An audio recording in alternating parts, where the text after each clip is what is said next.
محترم حضرات، میں عرض یہ کر رہا تھا کہ اللہ کے رسول صلی اللہ علیہ وسلم نے زکوٰۃ فطر کو مسلمانوں پر فرض کیا ہے۔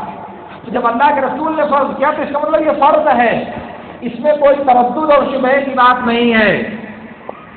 لیکن جو فرض کیا ہے، فرض رسول اللہ صلی اللہ علیہ وسلم صاع من طعام، کھانے کا ایک صاع۔ تو فرض کیا ہے؟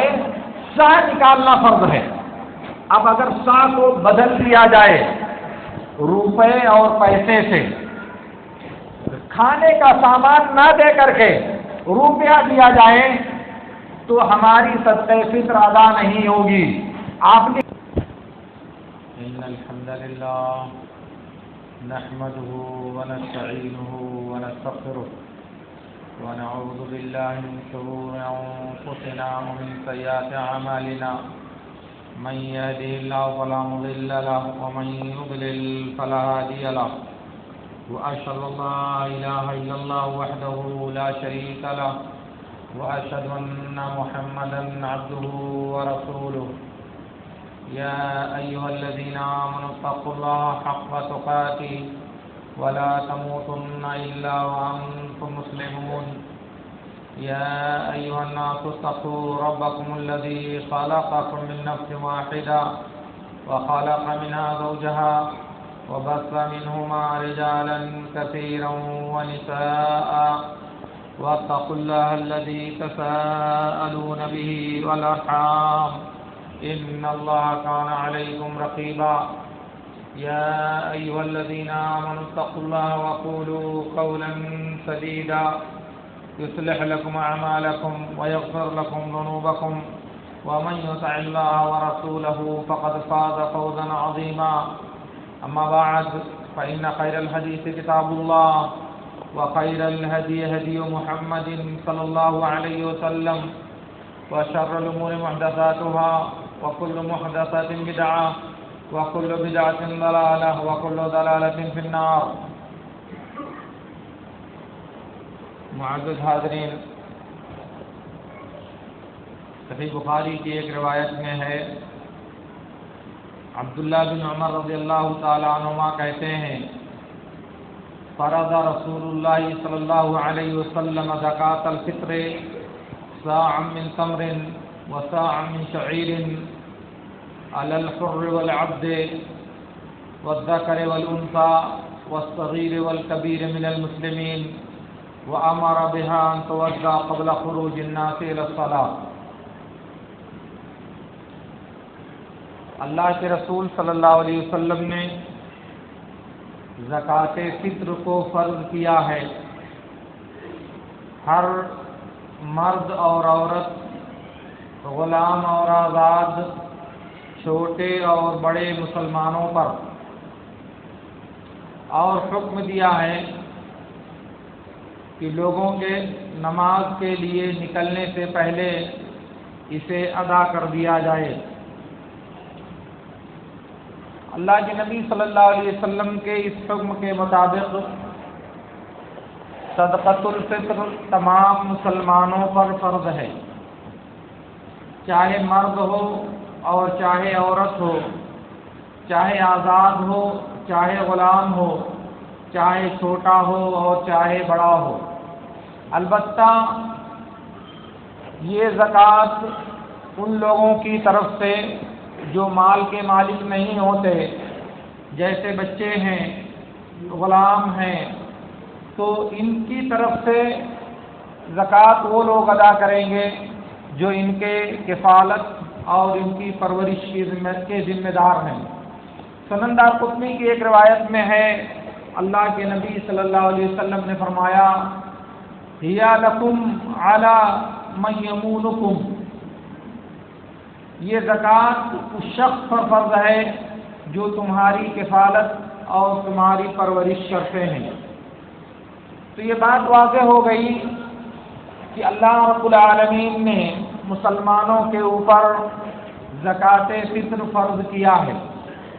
یہ فرضیت اس وقت ہوتی ہے جب عید کا چاند نظر آتا ہے تو اس کا وقت چاند نکلنے سے لے کر عید کے لیے جانے کے درمیان ہے۔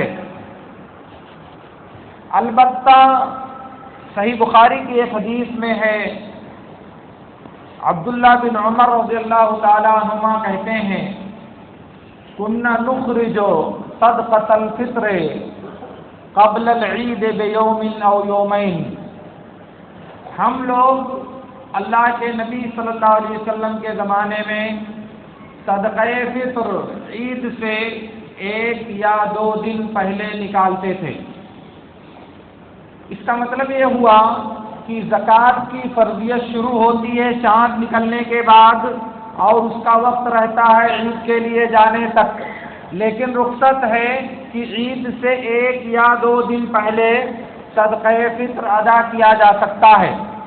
البتہ اگر اس سے پہلے صدقہ فطر ادا کیا جائے 25 رمضان کو، 22 رمضان کو، 20 رمضان کو، تو صدقہ فطر ادا نہیں ہوگا، کیونکہ جو بھی عبادت وقت کے ساتھ متعین ہے اس عبادت کو وقت سے پہلے ادا کرنا ہمارے لیے جائز نہیں ہے۔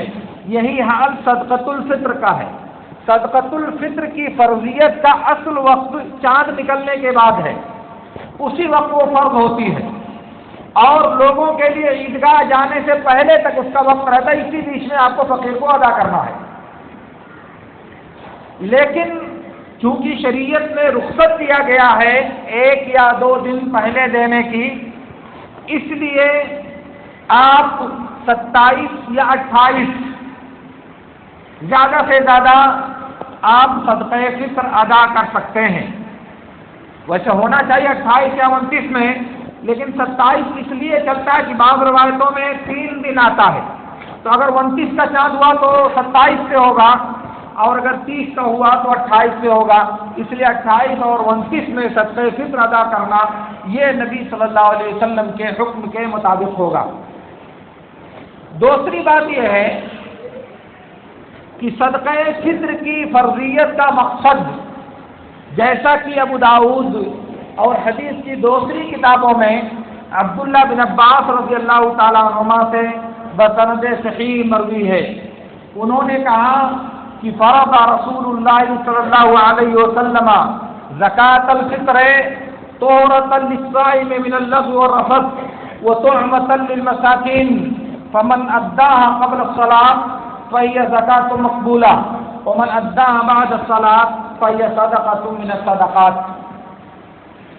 کہا کہ اللہ کے رسول صلی اللہ علیہ وسلم نے زکاة فطر کو فرض کیا ہے روزے دار کو بیہودہ، بیکار اور گناہوں سے پاک کرنے کے لیے اور مسکینوں کو کھانا کھلانے کے لیے، تو جس نے اسے نماز سے یعنی عید کی نماز سے پہلے ادا کیا تو وہ ایک مقبول زکوٰۃ ہے، اور جس نے نماز کے بعد ادا کیا، نماز کے بعد ادا کیا تو وہ ایک عام سا صدقہ ہے۔ اس کا مطلب کہ اس کی زکوٰۃ فطر ادا نہیں ہوئی۔ اس حدیث میں نبی صلی اللہ علیہ وسلم نے زکوٰۃ فطر کو فرض کرنے کی 2 وجہ اور 2 حکمت بیان کیا ہے۔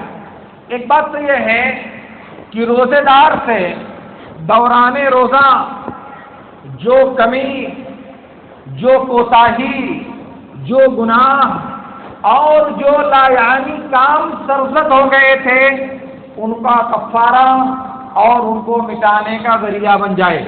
یہ صرف اور صرف اللہ رب العالمین کا فضل اور اس کا احسان ہے کہ وہ روزے داروں کو کیے گئے گناہوں سے پاک کرنا چاہتا ہے، وہ روزے داروں کو اپنی کی ہوئی غلطیوں سے مبرہ قرار دینا چاہتا ہے، اس کے لیے اس نے صدقہ فطر ادا کرنے کا حکم دیا ہے۔ اور دوسری حکمت یہ ہے کہ اس کے ذریعہ فقیروں اور محتاجوں کو عید کے دن کھانے کا ایسے انتظام ہو جائے، ان کے لیے خوراک کا مسئلہ حل ہو جائے، عید کے دن انہیں ادھر ادھر پھر کر کے دستے سوال دراز نہ کرنا پڑے۔ اس لیے اللہ کے نبی صلی اللہ علیہ وسلم نے یہ 2 حکمتیں بیان فرمائی اور وضاحت کیا کہ کہ اگر زکوٰۃ فطر کو نماز سے پہلے دے دیا تب تو ٹھیک ہے، زکوٰۃ آپ کی ادا ہوئی، اور اگر نماز کے بعد آپ نے ادا کیا تو آپ کی صدقہ فطر ادا نہیں ہوگی۔ اور جو وقت اللہ رب العالمین نے دیا ہے اس وقت کی پابندی اس لیے ضروری ہے کہ اگر اس کے بعد آپ کرتے ہو تو آپ زندگی بھر کرتے رہو، آپ کی زکوٰۃ فطر کبھی ادا نہیں ہوگی، اور وہ فرض آپ کے گردن میں لگا رہے گا کہ آپ نے فرض ادا نہیں کیا، آپ نے فرض ادا نہیں کیا، کیونکہ آپ وقت کے بعد وہ کام کرتے رہے۔ اس لیے یاد رہنا چاہیے کہ نماز عید کے بعد صدقہ فطر ادا نہیں ہوتی، اس لیے اسے نماز سے پہلے ادا کر دینا یہ انتہائی ضروری ہے تاکہ آپ کی گردن اس ذمہ داری سے آزاد ہو سکے۔ دوسری بات یہ ہے کہ اللہ کے نبی صلی اللہ علیہ وسلم نے زکوٰۃ فطر کا صرف ایک مصرف بیان کیا ہے، اور وہ ہے مسکینوں کو کھانا کھلانا۔ اس لیے زکوٰۃ فطر صرف اسی ایک جگہ پر خرچ کی جائے گی۔ زکوٰۃ فطر کے مستحق صرف ایک آدمی ہے، اور وہ ہے فقیر اور محتاج۔ اس کے علاوہ کسی دوسری جگہ پر زکوٰۃ فطر ادا کرنا جائز نہیں ہے۔ بعض لوگ سمجھتے ہیں کہ جیسے مال کی جو زکوٰۃ ہے 8 جگہوں پر خرچ کی جاتی ہے، ایسے ہی صدقہ فطر بھی 8 جگہوں پر خرچ کیا جا سکتا ہے۔ حالانکہ یہ بات غلط ہے۔ وجہ اس کی یہ ہے کہ جو مال کی زکوٰۃ ہے وہ انسان کے پورے مال پر فرض ہوتی ہے، اور صرف مالداروں پر فرض ہوتی ہے، صاحب حیثیت اور نصاب کے مالک مسلمانوں پر فرض ہوتی ہے۔ اور زکوٰۃ فطر یہ گردن پر انسان کی جان پر فرض ہوتی ہے، اسی لیے امیر اور غریب سب پر فرض ہوتی ہے، مالدار ہو تب بھی، نہیں ہو تب بھی، بڑا ہو تب بھی، چھوٹا ہو تب بھی، سب پر یہ زکوٰۃ فرض ہوتی ہے، یعنی زکوٰۃ فطر۔ تو زکوٰۃ فطر یہ جان کی زکوٰۃ ہے، اور جو روپے اور پیسے کی زکوٰۃ دی جاتی ہے وہ مال کی زکوٰۃ ہے۔ دونوں دو الگ الگ صورتوں میں فرض کیا اللہ رب العالمین نے۔ اس لیے زکوٰۃ فطر کا مصرف اللہ کے نبی صلی اللہ علیہ وسلم نے صرف ایک بیان کیا ہے۔ اسی لیے میں نے دیکھا شیخ الاسلام ابن تیمیہ اور ابن القیم اور پھر شوکانی اور پھر صنعانی اور پھر آ کر کے شیخ البانی، پھر حسین و عائشہ، پھر سلیم ہلالی، پھر علی حسن علوی، یہ سارے اہل علم اس بات پر متفق ہیں کہ زکوٰۃ فطر صرف ایک جگہ خرچ کی جائے گی، اور وہ ہے فقراء اور محتاجین، وہی اس کے مستحق ہیں۔ ان کے علاوہ کسی دوسرے کو زکوٰۃ فطر دینے سے زکوٰۃ فطر ادا نہیں ہوگی، کیونکہ وہ اس کا مصرف اور اس کے حقدار نہیں ہیں۔ ایک بات اور،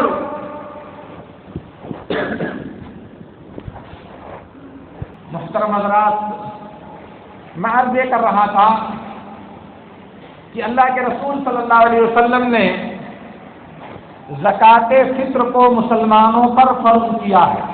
تو جب اللہ کے رسول نے فرض کیا تو اس کا مطلب یہ فرض ہے، اس میں کوئی تردد اور شبہ کی بات نہیں ہے۔ لیکن جو فرض کیا ہے، فرض رسول اللہ صلی اللہ علیہ وسلم من طعام، کھانے کا ایک سا، تو فرض کیا ہے؟ سا نکالنا فرض ہے۔ اب اگر سا کو بدل دیا جائے روپے اور پیسے سے، کھانے کا سامان نہ دے کر کے روپیہ دیا جائے تو ہماری صدقہ فطر ادا نہیں ہوگی۔ آپ لکھ لیں اس کو، اگر زندگی بھر آپ روپے میں صدقہ فطر ادا کرتے رہے تو زندگی بھر آپ کی صدقہ فطر ادا نہیں ہوگی۔ کیوں؟ اس لیے کہ اللہ رب العالمین نے سا کھانے کا، کھجور کا، جو کا، کشمش کا، پنیر کا، سلط کا، بہت سی چیزوں کا فرض کیا۔ اس لیے حدیث میں آتا ہے کوئی جو لے کے آتا تو اس کو لے لیا جاتا، کوئی ستو لے کر کے آتا اسے لے لیا جاتا، کوئی آٹا لے کر کے آتا اسے لے لیا جاتا، سب زکوٰۃ فطر ادا کرتے، لیکن کیا؟ سب کھانا لے کر کے آتے تھے۔ کوئی آدمی نبی صلی اللہ علیہ وسلم کے زمانے میں دینار اور درہم لے کر کے نہیں آیا. اور یاد رہے کہ مدینے کی آدھی سے زیادہ آبادی تجار تاجروں کی تھی، تجارت پیشہ لوگوں کی تھی، کیونکہ مدینے کے جو مہاجرین تھے وہ سب کے سب تاجر تھے، وہ کسان نہیں تھے. انصاری ایک کسان تھے، مگر مہاجر جو تھے وہ سب کے سب تجارت کرنے والے تھے. تجارت کرنے کا مطلب ہے کہ انسان سامان خریدتا اور بیچتا ہے. تو اگر اس کو خوراک کی ضرورت ہے تو خوراک بازار سے خریدے گا تو لا کے کھائے گا. مگر کبھی کسی صحابی نے، کسی بھی انسان نے یہ جرأت نہیں کیا کہ محمد الرسول اللہ صلی اللہ علیہ وسلم کے دربار میں حاضر ہو کر کے یہ سوال کرے کہ حضرت ہم لوگ تو خود پیسہ دے کر کے بازار سے خریدتے ہیں، اس کے بعد لا کر کے کھاتے ہیں، کیوں نہ یہ پیسہ فقیر کو دے دیا جائے، ہو جائے گا، اپنے حساب سے خرید لے گا. ہم خریدے سے لا کر کے دے، بات ڈبل کرنے کی کیا ضرورت ہے، معاملہ آسان ہوگا، ہو جائے گا، خریدے گا اور لے لے گا. کسی نے یہ سوال کرنے کی ہمت نہیں کیا. کیوں؟ اس لیے کہ ان کے پاس ایمان کا جذبہ تھا، ان کے پاس اطاعت کا جذبہ تھا، ان کے پاس آمنا اور صدقنا کہنے کے لیے سر تسلیم خم تھا ان کا. مگر ہمارے پاس دماغ ہے حدیثوں کو رد کرنے کے لیے، ہمارے پاس عقل ہے حدیثوں کی تعویل کرنے کے لیے، ہمارے پاس عقل ہے اللہ کے حکم کو دائیں اور بائیں گھمانے کے لیے. لوگ کہتے ہیں کہ غلط ہم خرید کے بعد آپ سے لاتے ہیں، کیوں نہ پیسہ دینے ہو جا کر کے وہ بھی خرید لے گا وہی. لیکن یہ نہیں سمجھتے کہ مدینے کے بازار میں بھی یہ کام ہوتا تھا. مگر صحابہ نے تو نبی سے یہ سوال نہیں کیا، ان کو ضرورت پیش نہیں آئی. اس لیے یہ سوال کرنے والوں کو ایک مرتبہ اپنے ایمان کا جائزہ لینا چاہیے اور پھر یاد رکھیں کہ اللہ کے نبی صلی اللہ علیہ وسلم کے زمانے میں روپیہ اور پیسہ موجود تھا، دینار اور درہم نبی کے زمانے میں چلتا تھا. مگر اس کے باوجود اللہ کے نبی صلی اللہ علیہ وسلم نے نہ کبھی دینار اور درہم میں زکوٰۃ فطر ادا کیا، نہ کرنے کی اجازت دی، نہ اسے مشروع قرار دیا. تو اگر یہ بات دین ہوتی تو نبی صلی اللہ علیہ وسلم نے ایسا کرنے کی اجازت دیا ہوتا، کیونکہ تقاضا موجود تھا. روپیہ اور پیسے کے ذریعے ادا کرنا آسانی تھی مہاجرین کے لیے، اور کوئی رکاوٹ بھی نہیں تھی اگر یہ بات دین ہوتی. اس کے باوجود نہ نبی نے کیا، نہ صحابہ نے کیا، اور نہ نبی صلی اللہ علیہ وسلم نے اجازت دیا. تو اس کا مطلب یہ ہوا کہ صدقہ فطر میں روپیہ اور پیسہ دینا یہ ہمارا دین نہیں ہے. اس لیے صدقہ فطر میں غلہ دینا یہ سنت ہے، اور روپیہ اور پیسہ دینا یہ بدعت ہے، یہ جائز نہیں ہوگا. دوسری بات یہ ہے کہ آپ جو قیمت نکالیں گے وہ قیمت کس چیز کی نکالیں گے؟ گیہوں کی، چاول کی، کھجور کی، کشمش کی، پنیر کی، کس چیز کی قیمت نکالیں گے آپ؟ ظاہر ہے کہ قیمت کسی ایک کی آپ طے کریں گے، اور طے آپ وہ کریں گے جو سب سے سستی ہوگی. تو ظاہر ہے کہ یہ بات تو مناسب نہیں ہے. آپ کو دینا ہوا ہے جو آپ کھاتے ہو، آپ کی جو خوراک ہے، اور آپ جو صدقہ فطر میں نکالنا چاہتے ہو تو سب سے نچلے دام والا سامان کا دام نکالنا چاہتے ہو. اور ایک بات اور، فرض کیجئے آپ نے گیہوں کی قیمت نکال دیا صدقہ فطر میں، اور پیسہ مل گیا فقیر آدمی کو. وہ آدمی پیسہ لے جا کر کے اس نے آدھا کلو کھجور خرید لیا. گیہوں کی صدقہ فطر کا پیسہ ختم ہو گیا. کتنا؟ آدھا کلو کھجور اس کا ملا. صدقہ فطر آپ کو کتنا دینا ہے؟ 2.5 کلو دینا ہے. صدقہ فطر آپ کی ادا ہو گئی. فقیر نے پیسہ لیا اور خریدا کھانا، لیکن کتنا؟ آدھا کلو. 2 کلو لیس ہو گیا، کیونکہ پیسہ اس کے لیے کفایت نہیں کر رہا ہے. اور ہمارے لوگ کہتے ہیں کہ فقیر آدمی کو غلے کی ضرورت نہیں ہے، غلے کی ضرورت نہیں ہے، اسے کیا چاہیے؟ اسے پیسہ چاہیے. کیوں؟ اس لیے کہ اسے عید کا جوڑا خریدنا ہے، اسے جوتا خریدنا ہے، اسے چپل خریدنا ہے، اسے سوئی خریدنا ہے، اسے شکر خریدنا ہے، اسے دنیا بھر کے سامان خریدنے ہیں. اس لیے اس کو پیسہ نہیں چاہیے. اس کو غلہ نہیں چاہیے، اس کو پیسہ چاہیے۔ میرے دوستوں، اس کو پیسہ چاہیے، اس کو کپڑا چاہیے، اس کو جو کچھ چاہیے، آپ کو کس نے منع کیا ہے کہ آپ اس کو دو؟ آپ کیوں نہیں اپنی جیب سے اس کی ضرورتوں کا انتظام کرتے؟ اگر واقعی آپ مخلص ہیں، آپ کے دل میں فقیر کی ضرورت اور اس کی حاجت کا خیال ہے، تو آپ اپنی جیب سے اس کا انتظام تو نہیں کرتے؟ کس نے منع کیا ہے آپ کو کہ آپ اسے کپڑا خرید کر کے دو؟ کس نے منع کیا ہے کہ آپ اس کے لیے سوئی خرید کر کے دو؟ کس نے منع کیا ہے کہ آپ اس کے گھر کی ضروریات اس کے لیے فراہم کرو؟ کس نے منع کیا ہے؟ مگر زکوٰۃ فطر کا جو مقصد ہے، وہ مقصد تو عمتاً للمساکین صرف کھانا کھلانا ہے، اس لیے اسے کھانے کے لیے رہنے دو، اور بقیہ جو ضرورتیں ہیں وہ آپ اپنی جیب سے پورا کرو بھائی۔ کیوں کوئی پیسہ آپ خرچ نہیں کرنا چاہتے اللہ کی راہ میں؟ جو اللہ نے 2.5 کلو دیا، اسی 2.5 کلو میں پوری دنیا کے مسائل اور سارے فقیروں اور محتاجوں کے ساری ضرورتیں آپ حل کر دینا چاہتے ہو؟ معقول بات ہے یہ؟ اس سے دلچسپ بات یہ ہے کہ اللہ رب العالمین نے مال کی زکوٰۃ ادا کرنے کے لیے کہا کہ روپے اور پیسے کی زکوٰۃ ادا کرو، اور گردن یعنی جان کی زکوٰۃ ادا کرنے کے لیے کہا کہ غلہ ادا کرو، سا ادا کرو۔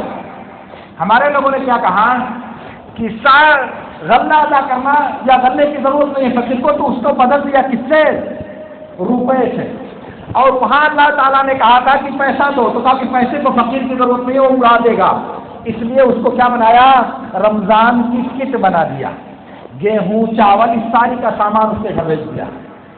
کیوں؟ اس لیے کہ پیسہ اگر وہ پائے گا تو خرچ کر دے گا، اڑا دے گا، اس لیے اس کو پیسہ نہیں کھانا دینا ہے۔ اور جب اللہ نے کہا کہ کھانا دو تو کہتے نہیں کھانا نہیں پیسہ دینا ہے۔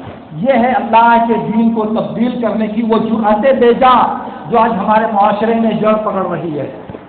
جہاں اللہ کہتا پیسہ دو، وہاں یہ اللہ تعالیٰ کو سمجھاتے ہیں کہ اللہ کہ ہمارے زمانے کے فقیروں کو پیسے کی ضرورت نہیں ہے، ورنہ یہ سب خرچ کر دے گا ایک دن میں، اس لیے اس کو غلہ خرید کر کے دے دو۔ حرام، کیونکہ پیسہ آپ نے اپنا استعمال کیا، فقیر نے کہا پیسہ استعمال کیا، آپ نے زکوٰۃ نکالی، روپیہ فقیر کے ہاتھ پہ پہنچنا چاہیے۔ انما الصدقات للفقراء والمساکین، لام یہ تملیغ کے لیے اس کو مالک بننا چاہیے، اور مالک بننے سے پہلے مالک صاحب نے اس کو پہلے خرچ کر دیا، کپڑا خرید دیا، ارے ایزی ہو جائے گی ان فقیروں کے لیے۔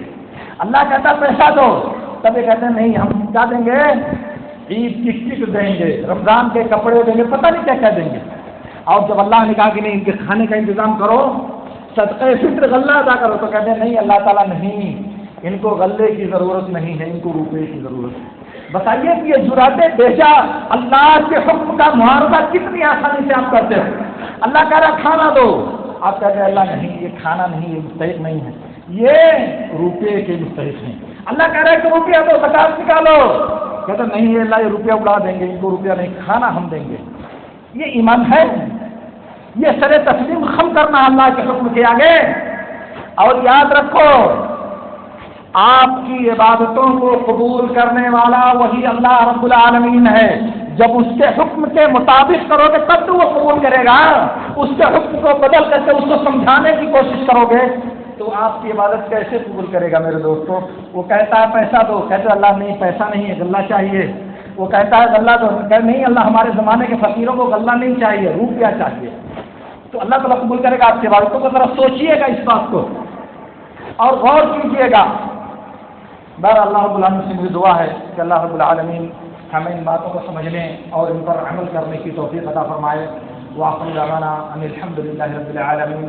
اقول لکم ما تسمعون واستغفر اللہ لی ولکم۔